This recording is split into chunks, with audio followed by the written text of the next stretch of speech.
I'm going to share the process that I use when dealing directly with the seller when I'm looking to acquire the property from them. The first thing I like to do is gather as much information as I can about the property so that I can make sure I can do my research as effectively as possible. I like to find out if the property is rented or not. If it is rented, are they on a lease? Are they month to month?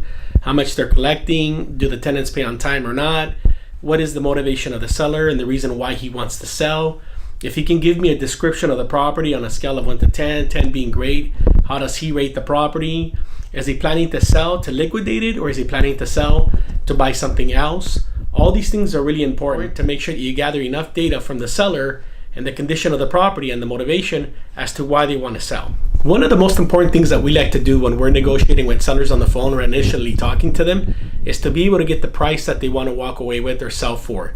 Believe it or not, most sellers will actually tell you what they're willing to sell for if you ask properly or correctly. One of the things that we do is we ask the same question in many different methods. One being, for example, if we could agree on price and terms, what would you be willing to accept? If they don't give us a price by then during the process of the initial conversation as we're gathering the research information, then we say, what would be the least that you would be willing to accept, Mr. Seller? Sometimes they divulge the information there. And then the other way of approaching it is by simply saying, Mr. Seller, what's more important, what you'll sell for or what you walk away with? And typically they always respond with what you walk away with. So then the next question that we would ask is, great, so let me ask you this, how much do you owe on the house? Well, why do you need to know that? In order for me to be able to tell you what you would net at the end of the sale. That's the reason why I'm asking. Well, I owe $380, I owe $400, I owe $500, whatever the reason is of the loan amount, it's irrelevant.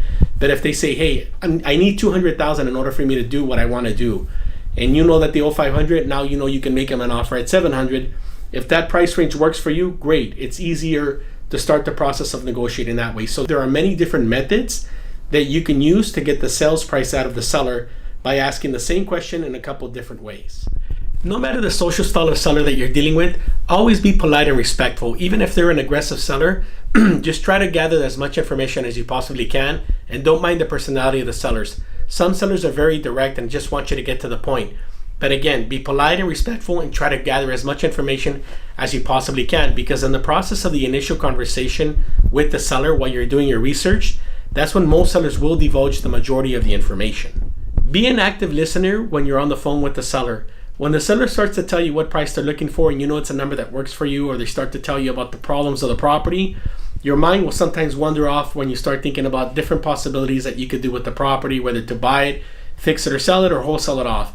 Stay focused, stay as an active listener. The reason why I say this is because sometimes the tonality of the seller when they're on the phone expressing whatever the situation is with the property or their price or their desire to sell will also provide you a lot of information. There are a lot of things that a seller will say that they're not saying directly to you, but it's something that you can read between the lines by the way they're projecting what they're communicating to you. That's extremely important when you're gathering your initial information with the seller.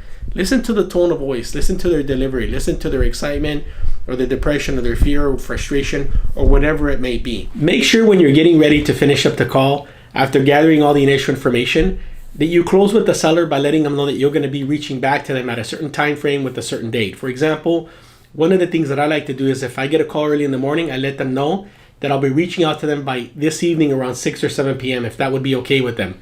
Usually they'll say yes, no, or call me tomorrow morning by 10 a.m. or whatever the time is that they have available for you.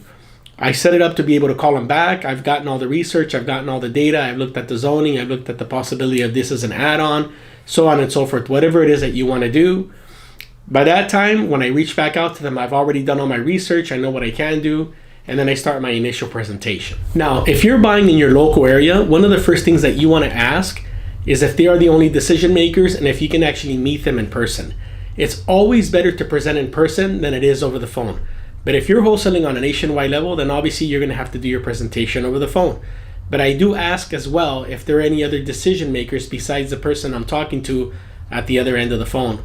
Because you want to be able to make sure that when you are giving your pitch, that everyone who's involved in having to make that decision is there present. Because at that point, you can overcome any objection that any seller may have at that very given moment. Now, I'm going to share a secret with you folks that has made me millions over the last 30 years. And this is one of the things that I like to take advantage of through our exclusive systematic process when we're gathering our data.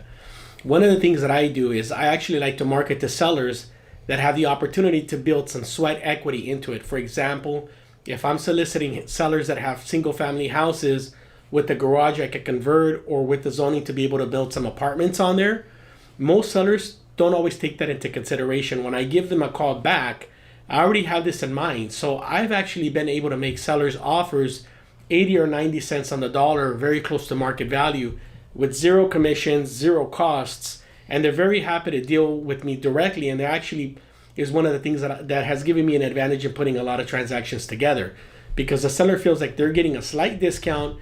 They're able to sell directly to an investor. No red tape, no commissions, no going on the market, no open houses, and everything else that comes along with that. And in reality, I'm getting a great deal where I'm going to be able to wholesale this property for at least anywhere between $50,000 to $100,000 markup, or be able to buy it and develop it myself. And again, the reason is because we're doing a niche marketing approach because of the zoning on that specific property. So again, when you're doing your marketing, when you're doing your research and you're gathering all your information and you're giving them a call back, take all these things into consideration. Again, every marketing piece that you do is going to be different. We have different approaches that we use here at the Investment Brothers, but that's one of the things that has really been a cornerstone of our business to be able to make us, those six-figure profits. So one of the things that we do when we give a seller a call back is to make sure that we understand the social style of the seller that we're calling, whether he's an amiable, analytical driver, or expressive.